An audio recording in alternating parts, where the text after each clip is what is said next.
Bien, bonsoir, mesdemoiselles, messieurs. Nous prenons donc la suite du premier cours que nous avions introduit sur les Orod HaMilhama, c'est-à-dire les lumières de la guerre. Et déjà, le titre pourrait sembler, dans notre génération, comme un peu provocateur. Les lumières, la guerre, c'est quoi les lumières, c'est quoi la guerre? Surtout dans une génération, on s'est habitué, en tout cas dans ma jeunesse à moi et peut-être dans la vôtre, à entendre dire que les guerres, c'est toujours sale et que c'est toujours détestable et malheureux. Alors, nous sommes d'accord pour dire qu'il est regrettable, effectivement, qu'il y ait la guerre. Sauf que dire que toutes les guerres sont sales, il n'y a qu'un antisémite pour dire ça. Parce que toutes les guerres ne sont pas sales. Ce qui est terrible, ce sont tous ceux qui vont mourir alors qu'ils auraient souhaité vivre d'une manière heureuse et unie avec d'autres personnes qui pensent différemment. Maintenant, tous ceux qui se réjouissent en temps de guerre de la mort des Juifs ou d'Israël, ce sont tous sauf des civils innocents. C'est la première des choses qu'il faut retenir. De la même manière que certains ont inventé un peuple qui n'a jamais existé, le pseudo-peuple palestinien, le bluff le plus intolérable de la génération. De même, ils inventent des civils palestiniens alors que le monde entier, en direct sur les écrans, peuvent voir à quel point ils font des you, ils sont heureux, ils distribuent des bonbons. En fait, cette hypocrisie, ce mensonge systématique montre à quel point certains ont un problème avec la vérité. Oui? Mais du coup, le peuple palestinien, entre guillemets, qui disent les gens à l'heure actuelle, est composé de quoi comme origine? Des Égyptiens. C'est ce qu'on appelle, ce qu'on pourrait, en termes juifs, on dirait que c'est un peuple mamzer, c'est-à-dire un peuple qui est composé de toutes les unions interdites. En d'autres termes, vous avez des Égyptiens, vous avez des Irakiens, des Syriens, vous avez même des musulmans provenant de pays d'Afrique du Nord, un peu moins, qui se retrouvent là-bas pour une seule et unique raison. C'est le moyen extraordinaire qu'ils ont trouvé pour être antisémites sans donner l'impression qu'ils le sont. En tout cas, c'est comme cela qu'ils entendaient réaliser leur dessein jusqu'à la guerre récente de Simchat Torah. Nous savions depuis longtemps que ce n'était pas le cas, nous savions depuis longtemps que c'était évidemment un tissu de mensonges, mais malgré tout, pourquoi ça a marché? Parce que tout simplement, il y avait des juifs pour le prétendre. Et lorsqu'il y a des juifs pour prétendre que cette terre doit être une terre pour deux peuples, lorsqu'il y a des juifs qui sont suffisamment vendus à la cause des ennemis d'Israël pour prétendre que cette terre-là, on peut la partager, ça aussi c'est un bœuf et un mensonge qui est absolument intolérable. Mais pourquoi, si on devait suivre cette logique, pourquoi ne pas partager la France? C'est ce qui leur pend au nez d'ailleurs. À force de vouloir, ben oui, à force de vouloir une terre pour deux peuples, ils ont donné de grandes idées à ceux qui ont décidé en France de faire l'État d'État. Je ne m'en réjouis pas que ce soit précis. Je fais partie de ceux qui, avec tout l'amour que j'ai pour Israël, j'ai aussi beaucoup d'amour pour la France. On n'a aucun problème avec la France. Nous, on revendique de manière claire notre amour et notre attachement à la France. Je ne parle pas des gouvernants français, je parle de la France. Soyons clairs. Nous sommes attachés à la France, nous sommes attachés à la République française, nous sommes attachés même à la laïcité, peut-être pas en Israël, mais en France, oui. Nous sommes attachés au fait que ce pays, la France, a été pendant longtemps un pays modèle de capacité à intégrer justement les différentes cultures sans les opposer les unes aux autres. Il y a eu comme ça, même si ça n'a pas toujours été, il ne faut pas réécrire l'histoire, ça n'a pas toujours été un roman d'amour, même si certains oublient cela. N'oubliez quand même pas qu'il y a eu la France de la collaboration et que ceci ne venait que seulement à peine un peu plus de 50 ans après l'affaire Dreyfus. C'était aussi la France. Il y avait les Dreyfusards, les anti-Dreyfusards. Il y a toujours eu en France des antisémites. Que ces derniers vincent de droite ou de gauche, il y a toujours eu des antisémites. Et d'ailleurs, le seul point commun à la droite et à la gauche, c'est qu'ils ont tous leurs antisémites. Et ils ne vont pas nous faire croire à nous, quand je dis nous, ça veut dire ceux qui sont conscients, j'espère, au sein du peuple d'Israël, que ceux qui seraient moins antisémites viennent de droite ou viennent de gauche. Ça, ce sont des salades que certains juifs, malheureusement, avancent pour des intérêts personnels, politiques. Mais c'est faux. Il y a à droite comme à gauche des gens qui peuvent être formidables, nous le croyons sincèrement. Mais les fameux extrémistes aujourd'hui se trouvent dans tous les bords. Et je vais vous dire mieux que ça. C'est pas un ridouche sans doute pour vous, mais pour moi c'est un ridouche que de le formuler ainsi. Avant, on opposait les extrémistes de droite aux extrémistes de gauche. Aujourd'hui, on a les extrémistes de droite, on a les extrémistes de gauche, et on a les extrémistes du centre. C'est peut-être une originalité, mais je vais m'en expliquer. Un extrémiste, c'est quelqu'un qui va jusqu'au bout de ses idéaux politiques, même si pour arriver à ses fins, eh bien, il appliquera le fameux principe infâme, la fin justifie les moyens. Et donc, pour arriver à ses fins, il est capable de tout. Comme par exemple, célébrer d'année en année, eh bien, la Shoah, et mettre des couronnes de fleurs pour célébrer les 6 millions de Juifs assassinés, alors qu'on a tout fait pour augmenter comme jamais le niveau d'antisémitisme en Europe et en France, comme jamais ça a été atteint depuis justement la Shoah. Cette hypocrisie qui est insupportable et qui ne présage de rien de bon. L'intérêt n'est pas simplement de le dénoncer, mais de faire comprendre à tous ceux qui, à droite comme à gauche comme au centre, sont des gens bien, sont des gens sincères, et nous sommes convaincus qu'il y a des gens bien, qu'il y a des gens sincères dans tous les milieux. Eh bien, je veux dire des choses qui peut-être déplaisent justement à ceux qui sont des inconditionnels de parti. C'est que ce qui nous intéresse, en tout cas dans le cadre de la Torah, je ne parle pas dans le cadre de diverses associations bien intentionnées, qu'on respecte a priori, notre intention à nous, dans notre combat moral, spirituel et même idéologique, c'est d'unir et d'unifier les gens bien.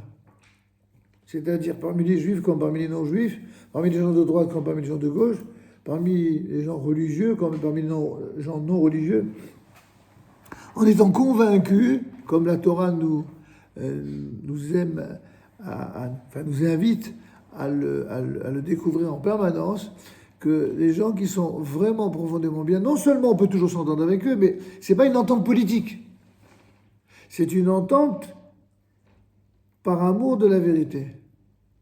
La vérité qui n'intéresse plus personne dans bien des milieux, puisqu'ils ont remplacé le désir de vérité par le désir de pouvoir ou le désir d'argent. Donc la vérité, à l'inverse de l'appât du gain et l'appât du pouvoir, cette vérité-là, elle est incorruptible. C'est la seule qu'on ne peut corrompre. Souvenez-vous de l'histoire de... Bientôt, on va célébrer la fête de Purim, un mois après Toushvat. Et on verra un certain Mordechai, le célèbre Mordechai Yehudi, Mordechai le juif. Pourquoi on l'appelle le juif? Parce que Mordechai, il descend de la terre de Juda, Yehuda. Vous savez, Yehuda et Shomron, de la Judée-Samarie. Il descend de là-bas. Ça a donné, en termes modernes européens, les Juifs. Yehuda, c'est donné les Yehudim. C'est quoi les Juifs? Ce sont ceux qui viennent de la Judée-Samarie. C'est-à-dire que les mêmes nations qui ont interdit aux Juifs d'exister, sauf à s'enfouir sous les tunnels, comme certains le font aujourd'hui pour tuer des Juifs, encore une fois. Eh bien, qu'est-ce qui s'est passé pendant des siècles? Eh bien, les Juifs étaient tout simplement condamnés à se taire ou à se terrer, faute de quoi ils étaient massacrés. Et ça a concerné tout le monde. Ceux qui originellement se considéreraient de droite comme de gauche, mais d'origine tantôt chrétienne, tantôt musulmane, tantôt philosophique. Il n'y a pas beaucoup d'innocents dans ces univers-là. Alors qu'on ne vienne pas nous raconter aujourd'hui qu'il y aurait d'un côté des gens qui seraient mauvais et de l'autre côté des gens qui seraient bien. Ça, c'est des salades qui sont inventées par les pseudo-philosophes ou par les je dirais, politologues mais par les vrais hypocrites qui n'ont qu'un seul et unique but. C'est de tout le temps placer Israël dans une posture qui soit toujours celle de la délégitimation et donc de les discréditer chaque fois qu'ils le peuvent et de toutes les façons possibles. Et voilà, Baruch Hashem, comment Dieu finalement nous envoie des choses assez inattendues. En effet, ce monsieur Trump, qui a été certainement l'un des hommes les plus haïs de la planète, pas très loin derrière ou devant Netanyahou, eh bien, Baruch Hashem, tout le monde le traite de fou. Et c'est vrai qu'il est complètement fou. Il n'y a personne qui dit le contraire. Il est fou. Mais j'ajoute, il est fou, Baruch Hashem. Parce que s'il était normal, il serait antisémite comme les autres. Oui ou non? Baruch Hashem, il est fou. Mais non, il n'est pas complètement fou. N'exagérons pas. Il n'est pas aussi fou que cela. C'est un fou génial. Un fou génial parce qu'il a compris qu'en fait, on a affaire qu'à des froussards qui sont tellement désireux d'avoir le pouvoir et l'argent qu'ils seraient prêts à tuer pères et mères pour obtenir, enfin pour les autres avec une variante, ils seraient même prêts à tuer leurs propres enfants, dans le seul et unique but de conquérir tantôt une terre qui n'est pas la leur, tantôt un électorat qui est complètement illégitime. Quand on pense que ceux qui courtisent le monde arabo-musulman en France sont des gens qui, à l'origine, il n'y a pas seulement quelques décennies, disaient exactement le contraire de ce qu'ils disent aujourd'hui. Donc tous ces mensonges, on est habitués. Nous, ça ne nous fait même pas ni trembler, ni peur, on en sourit. Mais on en sourit, on rit jaune quand même, parce que c'est pas très agréable de voir que des gens qui sont à ce point menteurs puissent arriver aussi haut dans certains sondages et dans certains résultats politiques. Mais si je puis vous rassurer en tant qu'homme de foi, tous ceux qui montent ainsi, en fait, si Akadosh Baruch Hu, si Dieu les fait monter aussi haut, c'est pour que la chute soit éternelle. Et que plus ils monteront, et plus quand ils se casseront la gueule, eh bien, bon, vous connaissez la blague. Vous connaissez pas? Je raconterai une autre fois. Sinon, ça va attenter au sérieux du cours une autre fois. Mais ce que je veux simplement vous dire, c'est que, Be'ezrat Hashem, tous ceux, vous entendez bien ce que je vous dis, tous ceux qui ont soutenu la thèse d'une terre pour deux États auront à souffrir de cette thèse dans leur propre sol. Pourquoi? Parce que c'est un principe qui s'appelle de Mida Keneged Mida, de mesure de justice pour mesure de justice. Alors comme ça, toi, tu es un descendant des nations qui ont brûlé des Juifs et qui les ont massacrés pendant 2000 ans. Et tu as l'arrogance de dire aux Juifs, une fois retournés en terre d'Israël, de quelle manière résoudre le problème de leurs voisins. Ah, mais c'est vrai que tu es un exemple, toi. C'est vrai que tu as été merveilleux. C'est vrai que tu as traité les Juifs de façon admirable. Tu es bien placé pour donner des conseils. Vous comprenez? C'est cela l'histoire.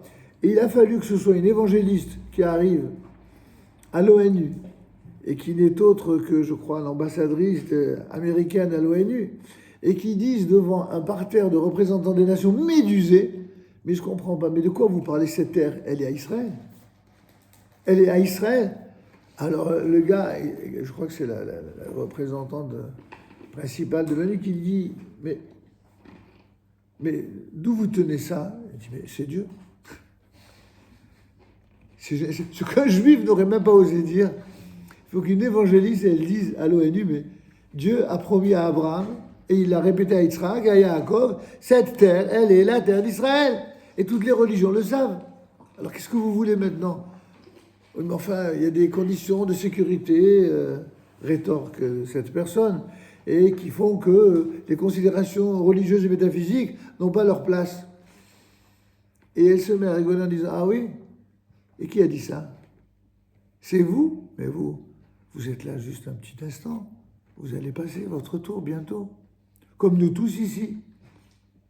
Et si je me permets d'ajouter commentaire sur le commentaire, combien de temps tous ces arrogants-là vont-ils rester dans la même génération, en vie en même temps? Qu'est-ce qu'ils vont vivre ensemble 50 ans, 60 ans, 70 ans? Allez, vas-y, 100 ans. Et après, mais tout le monde les aura oubliés. Tandis qu'Akadosh Baruch Hu et le peuple d'Israël et les nations, ce sont des données qui se mesurent à l'aune de la divinité, le seul qui soit éternel. Il était là avant, il sera là après. Et là, il est en train de se marrer. Alors comme ça, vous avez cru que vous allez assassiner, exterminer mon peuple. Vous m'avez exterminé 6 millions de mes enfants. Je vais vous donner un bonus. Je vais vous envoyer 6 millions de personnes déloyales dans vos pays. Mida keneged mida. Vous allez comprendre ce que ça veut dire. Mais ça, évidemment, si vous dites ça dans des grandes ondes, vous passez pour un extrémiste. Pas grave. Ça fait 2000 ans que les Juifs sont traités d'extrémistes. Ils osent encore vivre, ces extrémistes. Vous vous rendez compte? Ils sont increvables, hein? Ils osent encore vivre. Non seulement ils n'ont pas tous passé par les flammes, mais en plus de ça, ils osent ressusciter de leur propre sang. Ils osent devenir un État-nation, un État start-up et un État modèle de réalisation qui donne des leçons à tous les donneurs de leçons. Évidemment que les gars, ils sont comme ça. C'est vrai que si on n'était pas juif et qu'en plus de ça, on était de mauvaise foi, ça fait beaucoup de conditions, on serait forcément antisémite. Il y a de quoi l'être, la vérité. De ce point de vue-là. Mais par contre, si on est juif ou non juif, droit, intègre, et avec un regard franc et sincère sur toute l'histoire, mais qu'est-ce qu'on doit dire? Qu'est-ce qu'on doit penser? C'est que cette nation est la plus belle nation de la terre. Elle est admirable. C'est nous qui aurions dû engendrer des casseurs et des brûleurs de voitures et des honneurs là, des racailles. Au lieu de cela, je ne dis pas qu'il n'y a pas des exceptions. Peut-être qu'il y a des exceptions parmi ceux qui justement fréquentent des racailles. Mais à part ces exceptions-là, comment on élève nos enfants? On ne les élève pas à la haine.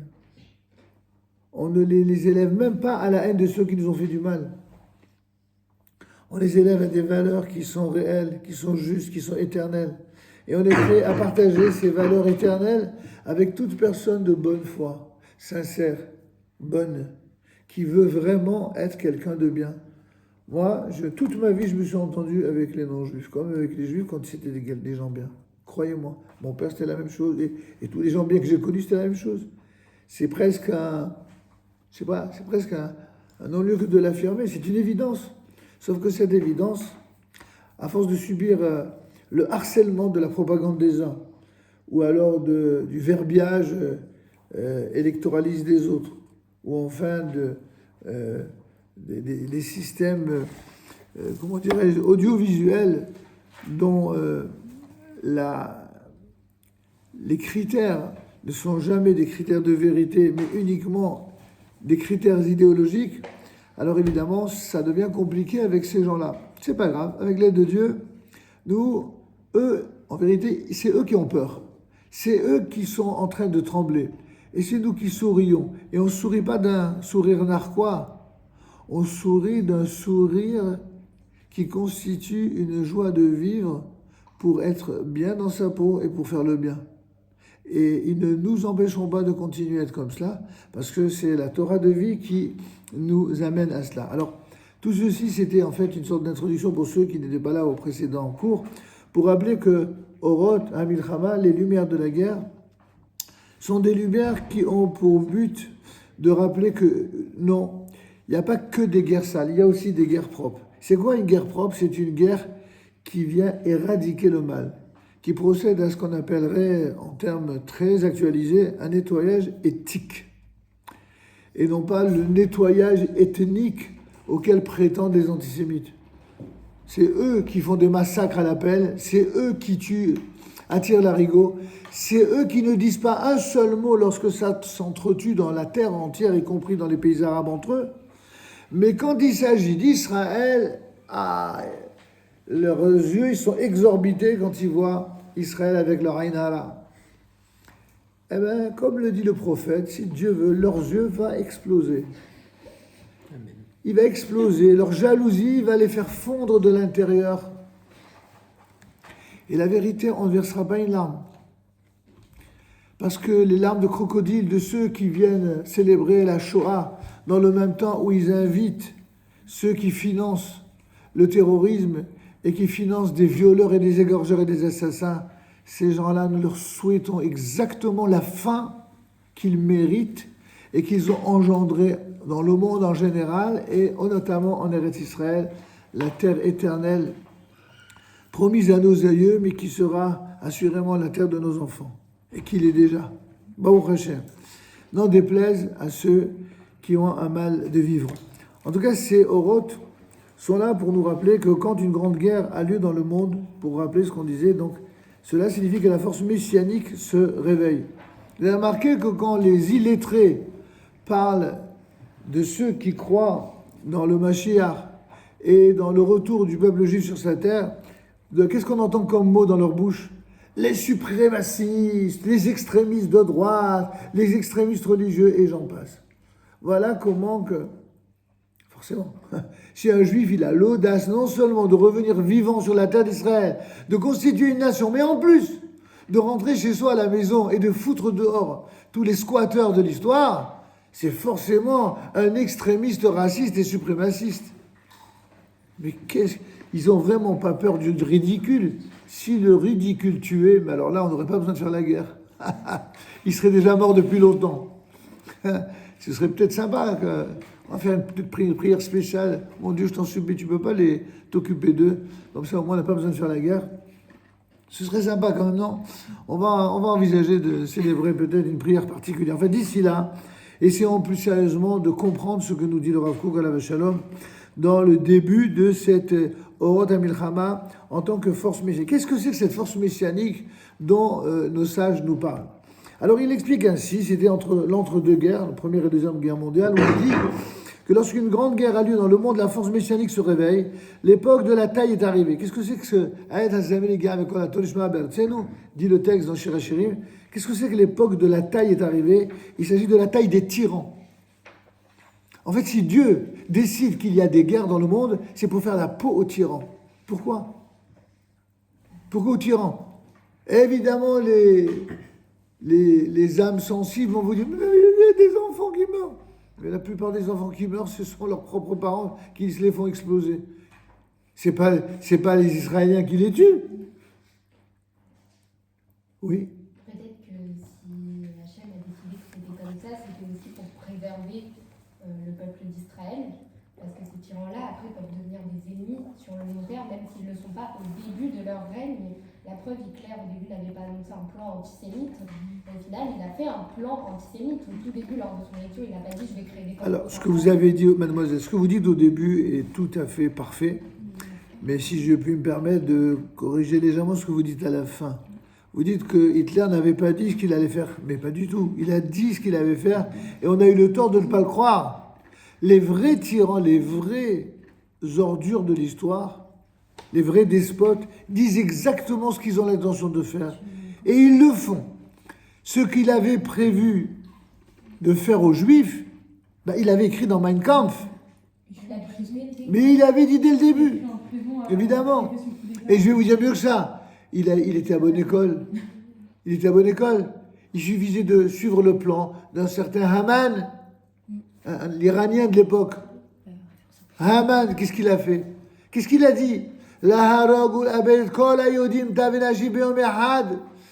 avait demandé à son roi Achashverosh, Assuérus, de massacrer, de faire périr tous les Juifs. Les vieux, les jeunes, les femmes, les enfants, tout le monde, en un seul jour. Même Hitler, cet être infâme, avait conçu la solution finale par étapes, en plusieurs mois, voire années. Ça allait pas assez vite pour lui, mais il a fait ça par étapes. Tandis que ce qu'avait décrété Haman, c'était en un seul jour. C'est lui l'inventeur de la solution finale. Alors, penser que ce n'était pas écrit, c'est pas tout à fait exact.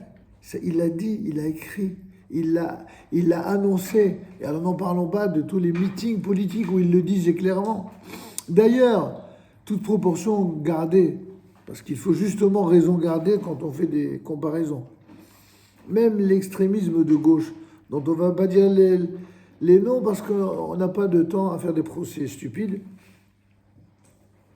mais leurs représentants les plus connus, je me souviens quand certains parmi eux disaient que s'il y a la montée de l'antisémitisme, c'est à cause des juifs sionistes qui soutiennent la politique extrémiste de l'État d'Israël. Ils l'ont dit, quand est-ce qu'ils l'ont dit? Ils l'ont dit dans une manifestation où il n'y avait que des représentants de soi-disant partis antiracistes et évidemment certains représentants de l'islam, dans lesquels, qui étaient forcément modérés, mais dans lesquels on entendait dans leurs manifestations mort aux juifs. Et c'est ce gars-là qui est monté, et qui aujourd'hui est directement responsable, lui et ses acolytes, non seulement de la montée de l'antisémitisme, mais de la libération de la parole antisémite à un point jamais égalé depuis la Shoah, dans le même temps où il continue à nous faire croire que c'est l'extrême droite qui est la plus dangereuse. On sait très bien que dans l'extrême droite, il y a des gens qui ne sont pas des saints, c'est vrai. Et pas simplement dans l'extrême droite très ancienne. Mais je suis désolé, dans l'extrême droite, il y a peut-être des gens pas recommandables, et puis il y a aussi des gens qui aiment tout simplement leur pays. Et nous n'hésitons pas à dire, même si ça déplaît à certains de nos frères, que lorsque des personnes mettent en avant l'amour de la patrie, pour nous, ce sont des gens normaux, et sur ce point précis, on est d'accord à 100%. Mais on ne nous a jamais appris autre chose. Pourquoi pensez-vous que, dès le 8e siècle, les sages du Talmud ont donné comme consigne à tous les juifs du monde de prier pour le salut de la royauté ou du pays dans lequel on vit, ainsi que des forces de sécurité? La Mishnah répond là-bas chez Ilmare Bora'am Ishedre'ai wa Hayim Ballahu, car si ce n'était la crainte qu'inspiraient les autorités, eh bien chacun s'entre-dévorerait. Il est bien dit chacun, pas les juifs seulement. Non. Chacun. D'ailleurs, quand ça a été institué à l'époque, les pays du monde entier n'étaient pas si pro-sémites que ça. Hein. Et pourtant, il était déjà dit, il faut prier pour le salut du pays dans lequel on vit. Pourquoi on a fait ça? Parce qu'il faut que les Juifs apprennent partout où ils sont dans le monde que être patriote, c'est une qualité juive. Et qu'un Juif qui ne serait pas patriote, ce ne serait pas quelqu'un qui respecterait le judaïsme, ni en Israël évidemment, ni en France, ni aux États-Unis, ni nulle part. Un juif doit être patriote. Ah, il y aura toujours un antisémite d'extrême droite ou d'extrême gauche pour vous dire oui alors, et alors comment vous pouvez être patriote à la fois pour la France et pour Israël? Ben, il faut être juif. Les seuls qui en sont capables à 100%, l'actualité nous le démontre tous les jours, c'est justement il faut être juif. Les juifs sont capables. Ils l'ont prouvé depuis 2000 ans. Le contraire n'est pas forcément vrai. Le contraire n'est pas certain vrai. Certains, pour être patriotes, il faut qu'ils soient antisémites. D'autres, pour être patriotes, eh bien, il faut qu'ils soient des idéologues, aventuriers d'une économie humaine du monde qui prétendent que la patrie, c'est pas le pays, c'est pas la nation. La patrie, c'est la patrie des hommes. C'est, n'est-ce pas, le monde global, mondialiste des hommes. Vous comprenez bien En tout cas, le texte poursuit en disant « Les méchants sont supprimés du monde et le monde se parfume. Le chant de la tourterelle se fait entendre sur notre terre. Les individus qui périssent sans jugement dans le tumulte du flot guerrier participent à la mort expiatrice des justes. » C'est-à-dire qu'effectivement, lorsque malheureusement il y a des personnes qui tombent au combat et qui évidemment ne sont coupables de rien, oui, il y a des gens qui tombent dans les guerres et qui sont, entre guillemets, je dis avec des grosses guillemets, puisqu'aujourd'hui c'est un mot qui a été galvaudé. Il y a des gens qui sont vraiment innocents. C'est qui des gens qui sont innocents, qui tombent? Par exemple, les soldats de Tsahal. Eux, ce sont des gens innocents parce qu'ils n'ont rien demandé. Ils sont mariés, ils ont des enfants, ou alors ils sont tout jeunes, ils ne sont même pas encore mariés. Ils auraient bien voulu vivre heureux, tranquilles. Ils aimeraient bien entrer à la maison, retourner, trouver leur femme ou leurs enfants, voir leurs parents. Ce sont des vrais innocents. Pour autant, lorsqu'ils prennent part à leur devoir de citoyens en participant à l'effort de guerre pour protéger leur peuple et leur nation, ce ne sont pas simplement des innocents, ce sont des justes, ce sont des tzadikim. Et tous ceux qui présentent les gens qui protègent leur pays comme des coupables, simplement parce qu'ils revêtent un uniforme militaire, et ceux qui ne représentent pas une armée comme soi-disant des civils innocents, alors qu'on sait toute la responsabilité qu'ils ont, non seulement dans la tyrannie qu'ils exercent là-bas à Gaza, mais dans ce qu'ils ont fait directement pour participer à la prise d'otages et à la tyrannie de leur comportement infâme vis-à-vis des jeunes filles, des jeunes femmes, des hommes, des enfants, des bébés. Ces choses absolument terribles qu'ils ont commises, et qu'il y ait encore des gens donneurs de leçons qui viennent à la défense de ces gens-là. C'est-à-dire que pour eux, quand des gens sont des gens infâmes, ce sont des victimes innocentes, et que quand ce sont des gens qui protègent le peuple d'Israël, à leurs yeux, ils sont forcément coupables, évidemment, puisque leur dessein à eux, c'est d'éradiquer le peuple d'Israël. Leur logique, elle est imparable. Oui. Mais du coup, par exemple, j'ai vu qu'il y avait des chrétiens à Tsahal. Mais par exemple, les chrétiens qui se battent pour l'État d'Israël, même s'ils ne sont pas juifs, est-ce que selon la Torah, ils ont comme un statut de juste, par exemple, qui tombent au combat, ou est-ce qu'ils ont un statut un peu différent des juifs qui sont tombés au combat? Alors, tout non-juif, qu'il soit chrétien, qu'il soit musulman, qu'il soit druze, qu'il soit même libre penseur, qui n'est pas une religion particulière, et qui se bat pour l'État d'Israël afin de protéger le peuple juif sur sa terre, c'est évidemment un tzaddik parmi les nations. Du coup, là, c'est Kiddush Hashem.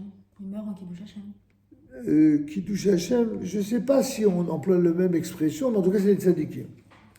Kiddush Hashem, c'est un peu autre chose. Il ne faut peut-être pas confondre les notions. C'est-à-dire qu'un non-juif qui combat pour Tsahal et qui meurt, oui, ne meurt pas forcément du coup en Kiddush Hashem. Il faudrait expliquer à ceux qui sont autour de cette table et aussi à ceux qui vont nous écouter. Qu'est-ce que ça veut dire Kiddush Hashem? D'après la définition de nos sages, le Kiddush Hashem, chaque fois que quelqu'un tombe, pas simplement au combat, pas simplement dans l'armée, même lorsqu'il est un civil, même lorsqu'il est quelqu'un qui mange une pizza ou je ne sais où, et qu'il est tué parce qu'il est juif, c'est ça un Kiddush Hashem. Oui. Il est mort al Kiddush Hashem, pour la sanctification du nom de Dieu. Alors évidemment, ceux qui ont des rapports ambigus avec Dieu pourraient être étonnés, mais quel rapport? En quoi le fait de tomber parce qu'on est juif, cela relève-t-il de la sanctification du nom de Dieu? La réponse est la suivante. Essayez d'écouter attentivement parce que ce n'est pas des choses qui sont souvent abordées avec franchise. La raison pour laquelle quelqu'un qui meurt parce qu'il est juif, c'est Dieu lui-même qui vient en quelque sorte témoigner de ce que celui-là, eh bien, il crée par son devenir, par son sort, un statut que même les sages ont voulu d'une certaine manière ratifier, non pas idéaliser, ils ont voulu presque sanctifier, en tout cas officialiser, de ce que la seule raison pour laquelle ils ont été visés, c'est parce qu'ils sont juifs. Les attentats antisémites, mais également les attentats anti-israéliens, c'est parce qu'ils sont juifs. Vous savez, là-bas à Gaza, lorsqu'ils disent tuer les Israéliens, ils ne disent pas tuer les Israéliens, ça c'est la traduction dans les télévisions françaises.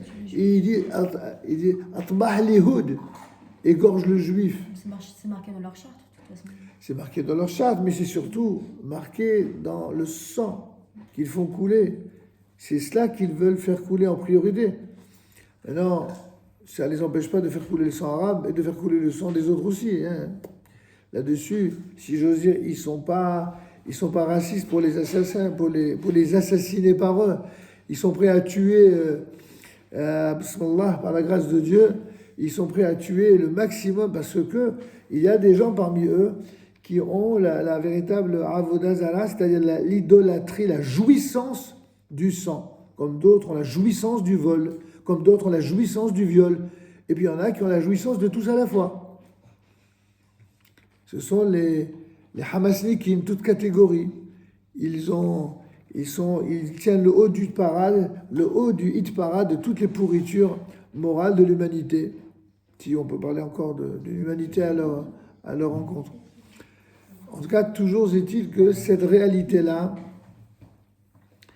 elle est horrible, mais il faut le dire, il faut le dénoncer, et puis il faut cesser de... Vous savez, il y a des gens qui ont une vision très parisianiste des mots, qui consistent à dire, vous comprenez, il faut être modéré, il faut être... Bien sûr, il faut être modéré avec les terroristes. Quand ils se retrouveront de l'autre côté, ils diront cela au maître du monde. Mais en attendant, nous, on n'a pas été éduqués à l'idée que si on nous donne une joue dans la joue gauche et on une baffe dans la joue droite, eh bien qu'on tende la joue gauche. Je dis et je répète, si on nous agresse, il faut répondre à l'agression immédiatement et sans aucun état d'âme. Il n'y a aucune raison que l'on puisse prendre le risque, n'est-ce pas, de porter atteinte à la sécurité de nos proches, simplement pour être humain à l'égard des terroristes. Il n'y a que des antisémites pour inventer ce genre d'idées, ou des corrompus, parce que ça les arrange dans leurs relations internationales, politiques ou financières, pour dire ce genre d'ineptie absolument mensongère et inacceptable. En tout cas, tout ceci pour nous amener à notre texte, parce que c'est quand même le plus intéressant.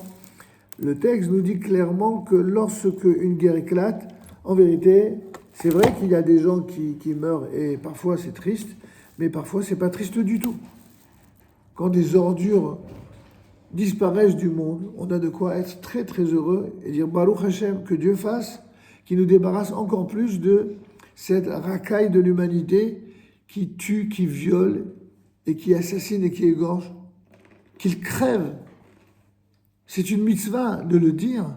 C'est une mitzvah d'être heureux de cela. Au lieu de faire soi-disant celui qui est, n'est-ce pas, civilisé par les mots et qui aurait un comportement... Comme on a parlé des poubelles de l'histoire, alors certains font du bruit avec les poubelles. Ils veulent être en phase. Ils veulent être en phase. Donc, en tout cas, essayons de comprendre à présent ce début de texte qu'on avait déjà vu. Pour ceux qui sont intéressés, vous pourrez regarder le premier cours. On a lu déjà tout le texte. Là, on va reprendre juste certaines parties avec le commentaire, si vous voulez bien. Prenez la page 80 en bas. Quand une grande guerre a lieu dans le monde, on veut parler ici de toute guerre qui survient entre toutes les nations du monde, ou en tout cas partie importante des nations du monde. Alors, c'est ce qui se passe. C'est ce qui s'est passé dans l'entre-deux-guerres, entre la Première et la Seconde Guerre mondiale, comme vous le savez. Mais c'est également ce qui s'est passé depuis pratiquement le 7 octobre, depuis Simchat Torah. En vérité, il y avait déjà eu la guerre entre la Russie et l'Ukraine, qui a démarré, qui a créé déjà des conditions favorables à la guerre. Mais il y avait aussi des guerres entre factions arabo-musulmanes entre elles, qui d'ailleurs n'ont jamais ému ni l'extrême gauche ni personne. C'est pas personne, s'en est ému. Juste quand c'est en Israël que ça se passe, que tout d'un coup, ça les excite un petit peu. En tout cas, quand survient une guerre entre les nations du monde, la force messianique se réveille, ça veut dire quoi? Parce qu'une guerre induit dans le monde des bouleversements. Et donc, ces bouleversements vont éteindre la méchanceté et préparent un nouvel ordre des choses, et tout cela planit le chemin de la venue du Mashiach. Nous sommes à la page 81 en haut, à la 4e ligne. C'est-à-dire qu'effectivement, tous ces gens qui vocifèrent dans les hémicycles européens et devant les micros et qui font les bouffons à être payés par les impôts de ceux qui travaillent honnêtement alors qu'eux sont des associés et des soutiens des terroristes du monde, eh bien ces gens-là, ils vont très bientôt, Be'ezrat Hashem, devoir rendre des comptes. C'est ce que le Rav écrit d'une façon quasi prophétique. L'époque de la taille, Aed Hazamir et Gia, l'époque de la taille est arrivée. C'est quoi cette époque de la taille qui est arrivée? C'est dans le Shir HaShirim.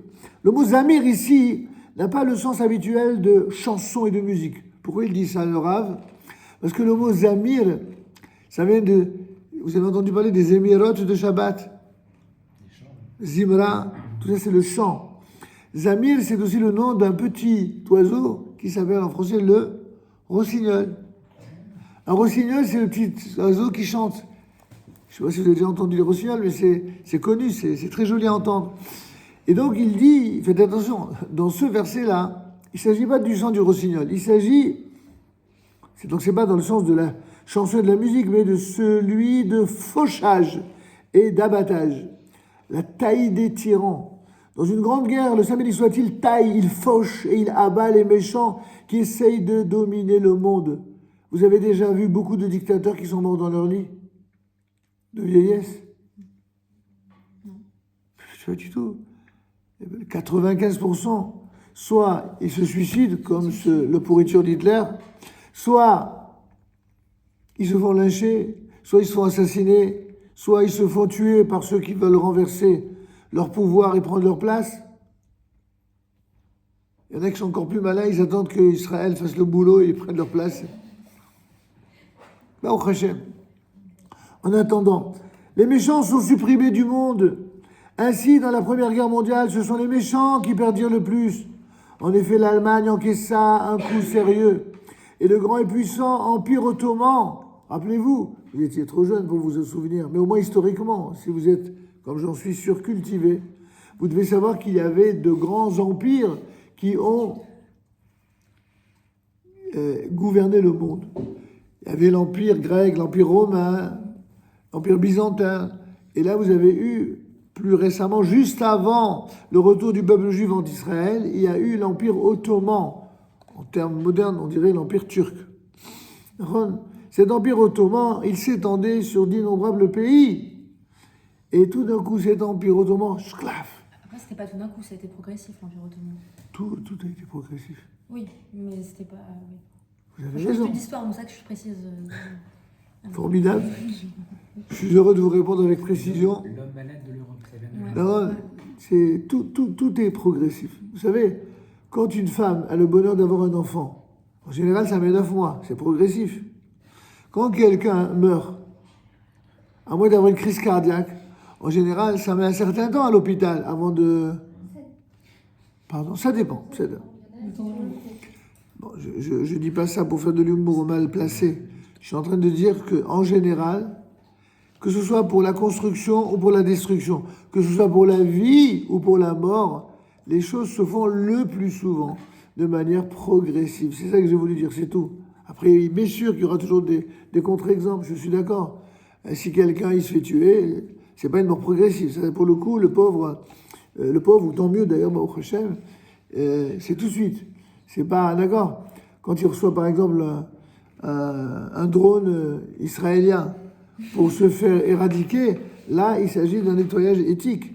Donc là, Baruch Hashem.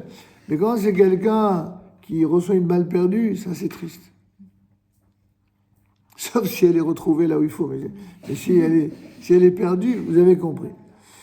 Bien, alors l'Allemagne en tout cas encaissa un coup sérieux et le grand et puissant Empire ottoman s'effondra, même si les forces du mal ne sont pas complètement écrasées et éliminées. En tout cas, une grande guerre comme celle-là amène toujours une sérieuse remise en question. Et en effet, après la Première Guerre mondiale, les hommes éprouvaient une sensation amère d'abaissement et de culpabilité, et le monde commença à faire teshuva.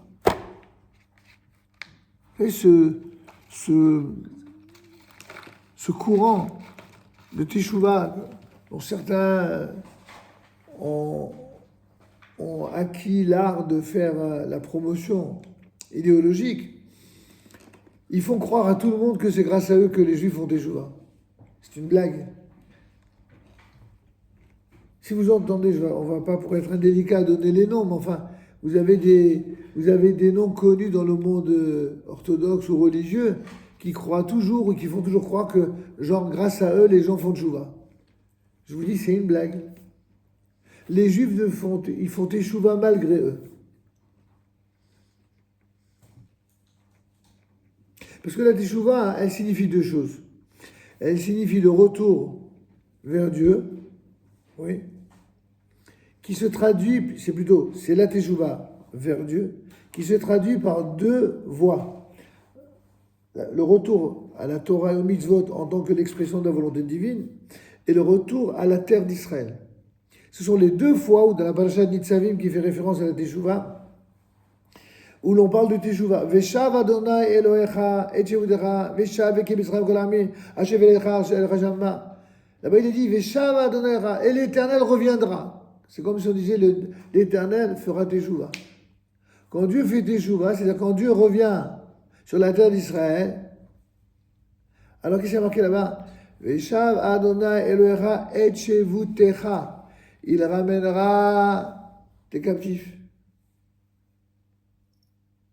Et il les rassemblera de tous les peuples parmi lesquels il les avait disséminés. Ça, on dit pas, c'est dans la Hamida. Oui.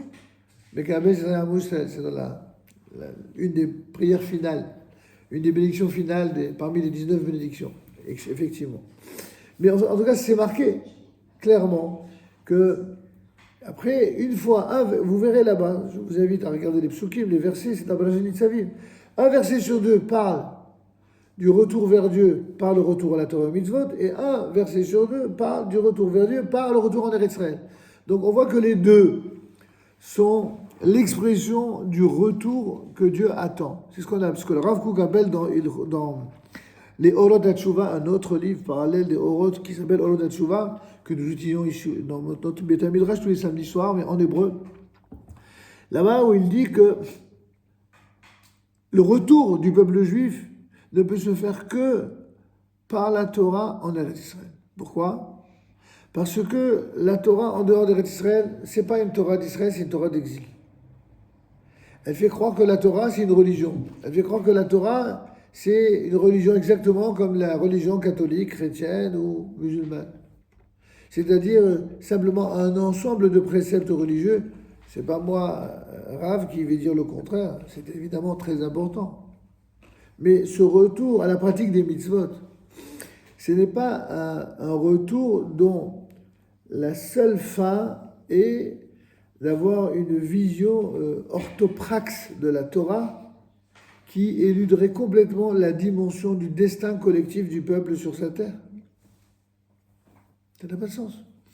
D'ailleurs, ça me donne l'occasion, puisque nous avons célébré hier dans notre synagogue la Haskara de Jacques Kupfer, c'était l'anniversaire. Il a été célébré là-bas en Israël et je souhaiterais d'ailleurs que ces livrets Torah de secours, on les lui dédie à sa mémoire, à Moshe Ben Dov Kupfer, c'était un homme exceptionnel, justement, pas seulement, et là ne prenez pas mal du tout cette précision, c'est une précision que j'ai dit pas plus tard qu'hier à sa propre fille Lily Kupfer, c'est pas seulement parce qu'il était un fidèle sur le plan idéologique de Jabotinsky. Jabotinsky, c'est un grand bonhomme, c'est incontestable. Mais la plupart des talmidim de Jabotinsky, ce sont des laïcs non religieux, voire anti-religieux. C'est complètement nouveau qu'il y ait des gens du courant du Likoud qui se sentent proches des partis plus ou moins religieux ou traditionnalistes. Et il y a deux catégories de ceux qui sont proches des traditionnalistes et des religieux.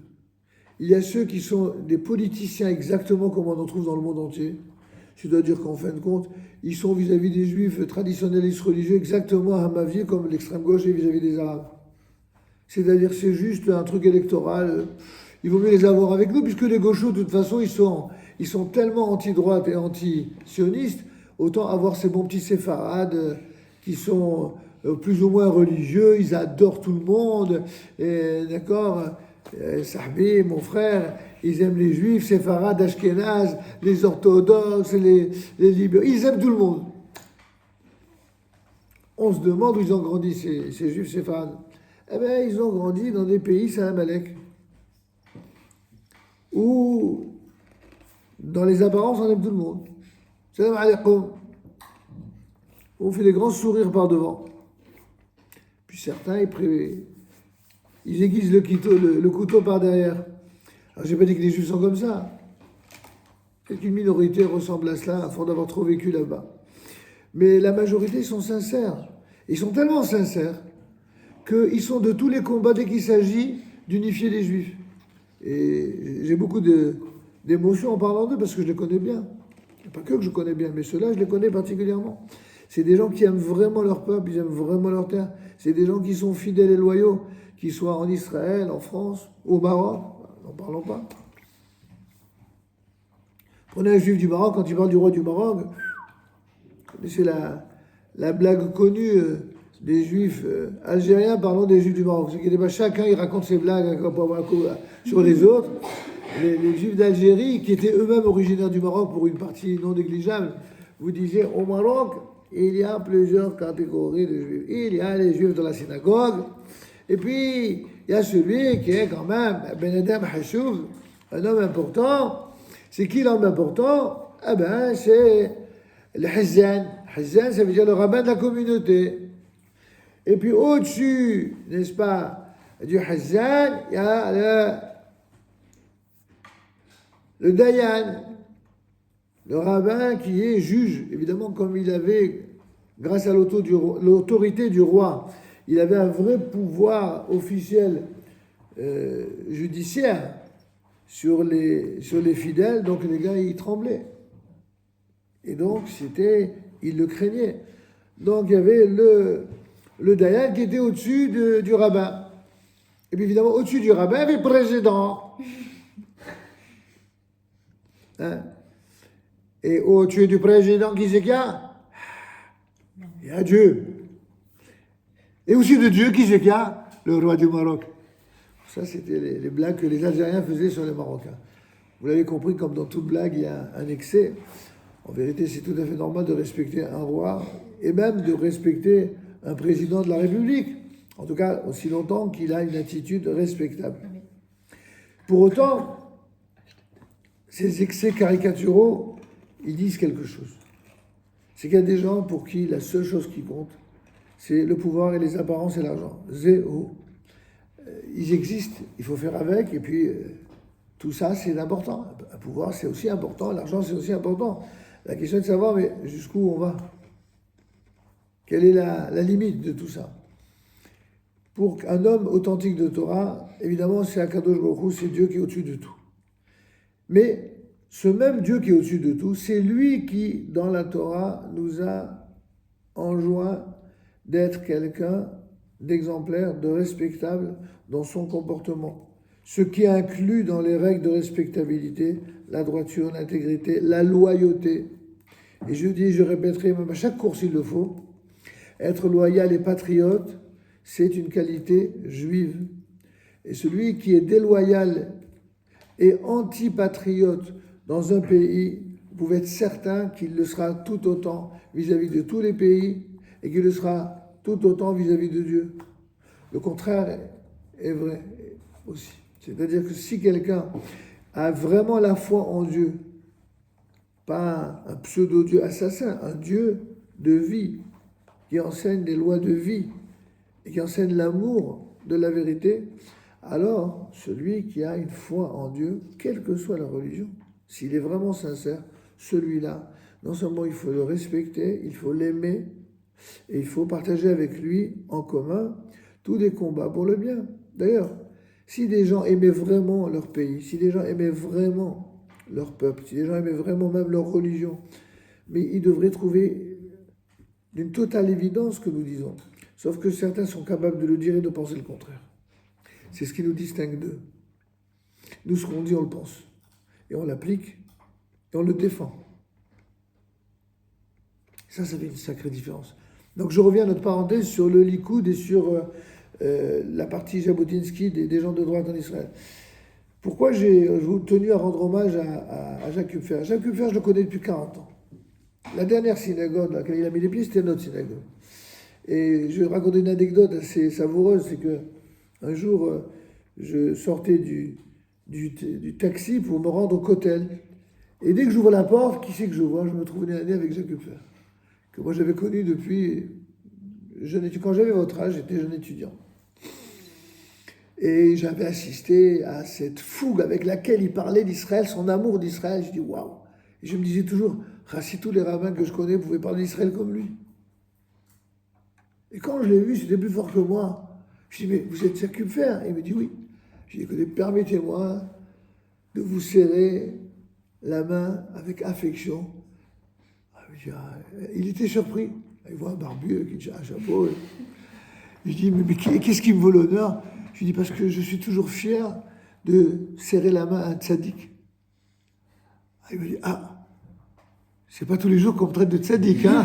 Surtout, il me dit, vous êtes, vu votre apparence, vous êtes, j'imagine, religieux, vous êtes rabbin. Alors je dis, oui, je suis rabbin. Bon, je lui donne un petit peu les détails.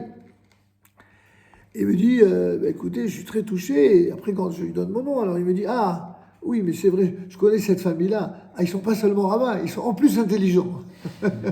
Bon, j'ai dit, dans votre bouche, c'est un compliment. Mais enfin, j'ai compris ce qu'il a voulu dire, c'est-à-dire qu'ils ne sont pas antisionistes. C'est ça. Et en fait, aidé depuis lors, alors que moi je le connais depuis des années, mais je le connaissais depuis des années, mais en anonyme. Tout d'un coup, on s'est rapprochés. La première fois où il a fait une réunion familiale et amicale avec ceux qui partageaient les mêmes idéaux, il m'a fait inviter. Et depuis, on est resté très très proches. Et qu'est-ce qui m'a frappé? Et c'est la raison pour laquelle je suis resté fidèle à tous ceux qui œuvrent justement dans son sillon, notamment avec ses enfants, sa fille et beaucoup d'autres encore, aussi bien en Israël qu'en France. Ce qui m'a particulièrement fasciné chez cet homme-là, c'est que lui aussi, il n'était pas religieux. Il ne l'a jamais caché. Il n'a pas grandi là-dedans. Mais à la différence de ceux qui voulaient instrumentaliser le vote séfarade pour avoir des voix en plus, lui, il a dit des propos qui étaient vibrants, de vérité. Il a dit un jour, si les Juifs ne sont pas fichus de comprendre que notre seule légitimité en tant que nation sur la terre d'Israël, c'est la Torah, hein, c'est cet homme non religieux, c'est lui qui a dit ça. Bon, c'était pas un chidouche pour moi, on le savait depuis la Torah, mais lui qui provenait d'un monde de droite non religieuse et qui le dise en public devant 3000 personnes, c'était plutôt savoureux. Et il a dit, et le mérite d'avoir dit cela, c'est qu'aujourd'hui il a des petits-enfants, Dieu bénisse, ils sont tous magnifiques en Israël, et ils ont tous la kippa et les tzitzit. Est-ce que c'est la bras? Et ça montre justement ce que nos sages disaient, notamment un certain Rabbi Chaim Ben Attar, avec le Rav Kook. On peut aussi être séfarade, être un très grand, qui disent exactement la même chose que le Rav Kook, et bien avant le Rav Kook, et pour cause. Le Rav Kook, alav shalom, il avait le commentaire de Rabbi Chaim Ben Attar dans sa poche toute sa vie. C'était sa référence. Pas la seule, évidemment, mais c'est Rabbi Chaim Ben Attar qui disait « Il n'y a pas de Torah sans Eretz Israël, et il n'y a pas d'Eretz Israël sans Torah. » Et voici cet homme-là, qui n'a pas été grandi dans les yeshivot, qui dit pratiquement la même chose. Il dit « Il n'y a pas de légitimité du peuple juif en Eretz Israël sans la Torah. » Eh bien ça, voyez-vous, c'est ce qui fera que le nom de Kupfer sera à jamais béni et qu'il engendrera la bénédiction. Et si Jabotinsky est un grand nom, ben il y en a un qui l'a anobli, qui a anobli Jabotinsky. C'est Kupfer. Justement parce qu'il a associé plus encore, même si Jabotinsky a aussi donné quelques versets de la Bible, mais c'est quand même Jacques Kupfer qui l'a mieux fait comprendre et déployer. Et c'est pourquoi je tenais à dire ces quelques divrei Torah à sa mémoire. Je veux que vous sachiez que c'est en cela d'ailleurs que les gens qui sont à la fois honnêtes et profonds se reconnaîtront, se distingueront et pourront aller de l'avant.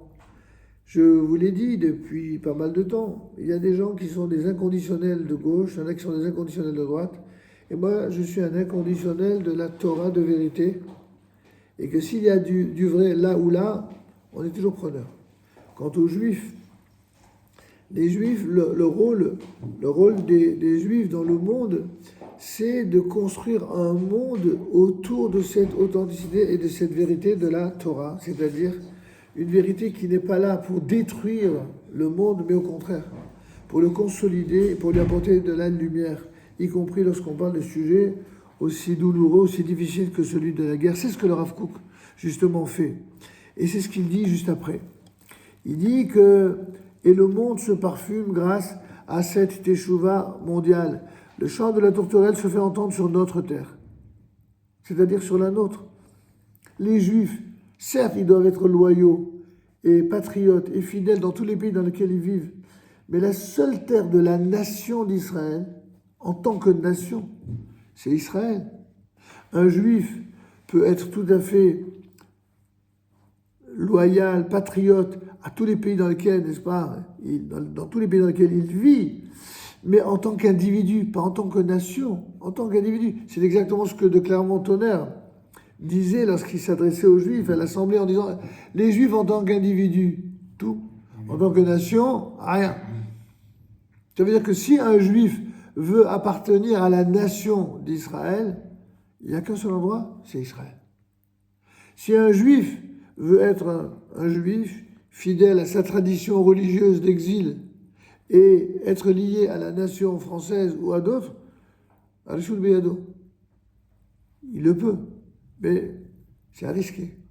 C'est risqué. Et s'il l'oublie, il y a certains extrémistes, tantôt de droite, tantôt de gauche, pour le lui rappeler. En tout cas, et le monde se parfume grâce à cette teshuva mondiale. Sur la nôtre, la terre se fait entendre sur notre terre. Il est vrai que le Mashiach amène une bénédiction au monde entier, mais il commence par notre terre, dit le Rav, c'est-à-dire la terre d'Israël. La terre d'Israël n'est pas là pour gouverner le monde comme en ont fait procès d'intention tous les antisémites de tous bords. La terre d'Israël est là pour faire du bien au monde. Le judaïsme, il est là pour faire du bien au monde. Le judaïsme est le seul univers qui n'a pas imposé aux autres religions, voire aux idolâtres, de se convertir. Tous ceux qui sont passés par la conversion sont bien placés pour savoir qu'on n'encourage pas les non-juifs à devenir juifs. On ne les décourage pas non plus s'ils sont sincères, Baruch haba. Mais on ne leur impose pas. Le contraire n'est pas vrai. Les conversions forcées étaient légion aussi bien chez les chrétiens que chez les musulmans. Encore aujourd'hui, ils font tout pour cela. Non, on n'a pas envie de convertir les gens. On n'a pas envie de convertir les gens. Au contraire, quand les gens viennent nous voir pour la conversion, on leur dit, écoutez, vous êtes de bons non-juifs. Il vaut mieux être de bons non-juifs que de mauvais juifs. On en a déjà, grâce à Dieu. N'est-ce pas? On a aussi de très bons juifs, je vous rassure. Hein. Mais restez goy. Pourquoi? Il n'y a pas de mitzvah des juifs. Pourquoi vous voulez devenir juif? Vous êtes fous, quoi. On est le peuple le plus haï de la terre, le plus jalousé. Vous n'avez pas vu tous les schizos et les cinglés en tout genre qui nous haïssent, qui nous jalousent, qui crèvent de vouloir... Pourquoi vous voulez devenir juif? Vous aimez les coups, quoi. Alors au début, quand je les reçois et que je leur dis ça, ils ne savent pas si je rigole, si je suis sérieux. La moitié qui a les boules, l'autre moitié qui rigole. Bon. Selon leur niveau de sens de l'humour. Donc, c'est pourquoi quand le monde entier se parfume et qu'il avance, nous pouvons être sûrs que le peuple d'Israël progresse considérablement.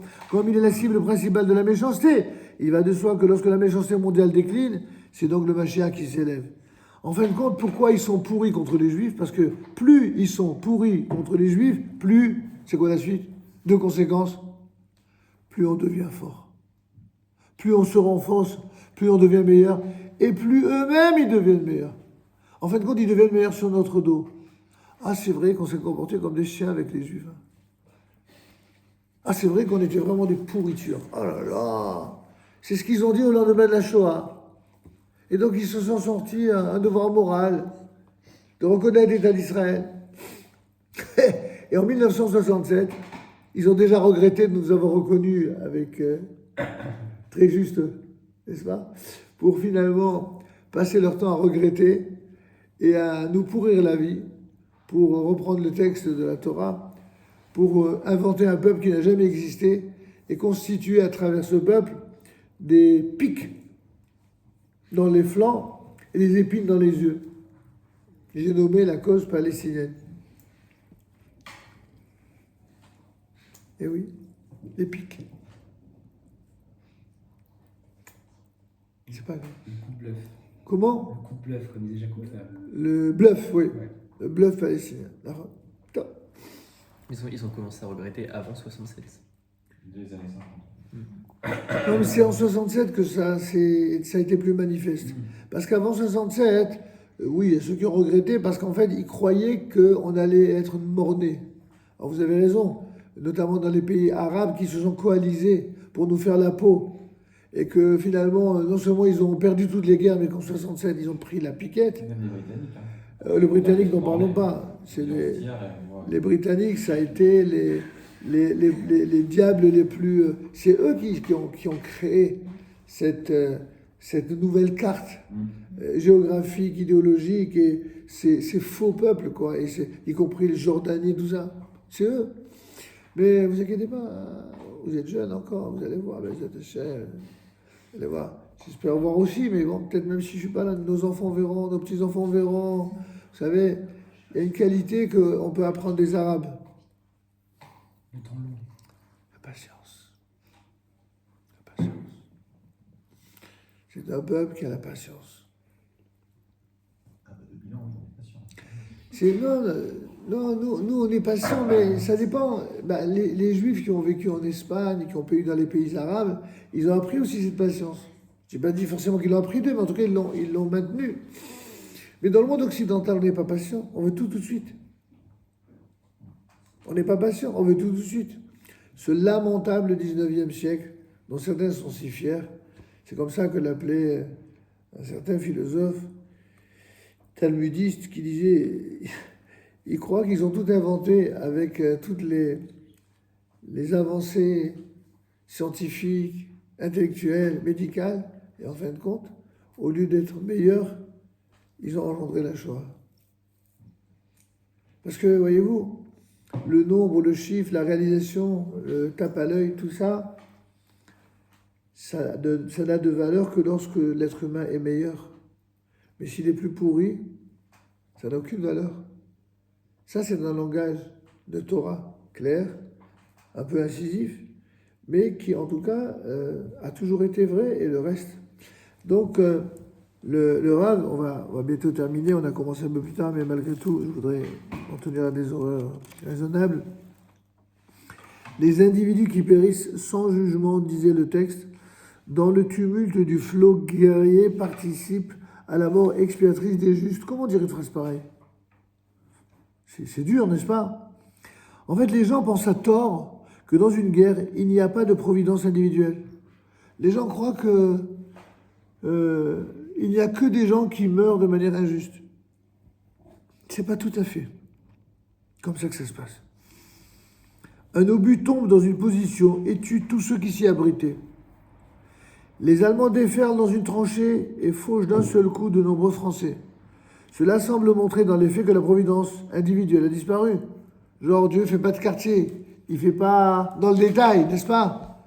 Et on parle de dégâts collatéraux dans les termes d'aujourd'hui. Comme si les individus étaient supprimés sans jugement. Or, dit le Rav ici, ce n'est pas le cas. Mais le Saint béni soit-il conduit son monde selon des calculs très complexes. Et cette démarche divine est trop sublime pour que nous puissions la comprendre. C'est ce qui nous explique que certains périssent sans jugement. C'est vrai, en apparence, quelqu'un meurt sans jugement. Mais qui t'a dit qu'il meurt sans jugement? C'est faux.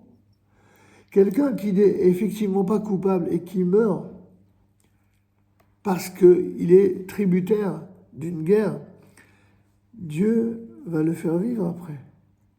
Ceux qui sont incroyants, ils ont un problème avec ça, ils comprennent que dalle. De toute façon, déjà dans le monde terrestre, qu'est-ce qu'ils vont comprendre dans l'autre monde? Celui-là qui est mort avant l'âge, celui-là qui est mort alors que il est venu pour sauver un autre, celui-là qui est mort alors qu'il était tranquillement en train de marcher, bon, il reçoit. Les gens croient qu'il meurt sans jugement, pas du tout. Dieu, il le rattrapera celui-là, il vivra, et quelle vie qu'il vivra. Il vivra une vie exceptionnelle après. Pourquoi? Parce qu'il a été la victime, justement, collatérale de quelque chose qui, en vérité, ne visait qu'à tuer des pourris qui devaient partir. Donc quand il y a une guerre, c'est pour les pourris qu'il y a la guerre, c'est à cause des pourris qu'il y a la guerre. Malheureusement, il y a des gens, certes, qui ne sont pas pourris, qui sont même parfois bien et qui meurent, mais ne surtout pas croire que ces gens-là meurent sans jugement. C'est faux, oui? Non, Ah, je lui ai mis un coup en fait, en fait. Ah d'accord. C'est-à-dire hors de la logique de la récompense et de la punition. Mais en aucune manière cela ne signifie que les choses soient laissées à l'abandon. Au contraire, tout est géré selon l'ordre divin. Évidemment, Dieu est comme un expert comptable qui ne se trompe jamais. Contrairement aux experts comptables qui peuvent se tromper. Nous apprenons donc que dans une guerre, il n'y a pas qu'une taille des tyrans, il n'y a pas que cela. C'est vrai, il n'y a pas que des Rechaim, mais aussi une taille des justes. Il y a des tzadikim aussi qui périssent, bien sûr. Il y a des individus qui périssent en jugement, alors qu'ils n'ont rien fait de mal. Dans le tumulte du flot guerrier, dans les obus, quand les obus tuent sans faire de différence entre le juste et le méchant, entre le tzadik et le rachar, et qui relève, dit le Rav, de la mort expiatrice des justes. C'est que quand un juste meurt alors qu'il ne méritait pas, en termes de justice, de mourir, en vérité, cette apparence de non-différence vient pour expier la mort des tzadikim.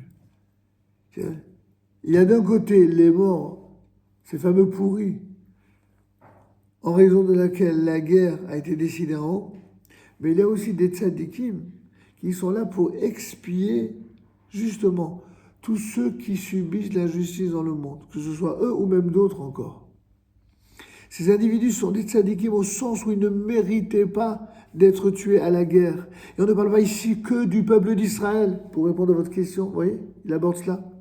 Mais aussi bien des nations entières du monde. Et leur mort, elle est expiatrice pour la collectivité. Oui, quand vous avez, n'est-ce pas, des pays arabes qui s'entretuent et que personne ne lève le petit doigt, pourquoi ils meurent? Ils meurent à cause des pourris qui ne souhaitent que la mort des Juifs. Et ces gens-là, ils vivent également une mort expiatrice. Dieu leur donnera une autre vie, eux aussi, pas que les Juifs. À quoi la chose ressemble-t-elle? À un enfant qui a volé un objet et qui reçoit une gifle pour son forfait. Puisque c'est la main qui a volé, pourquoi une autre partie du corps devrait-elle en souffrir?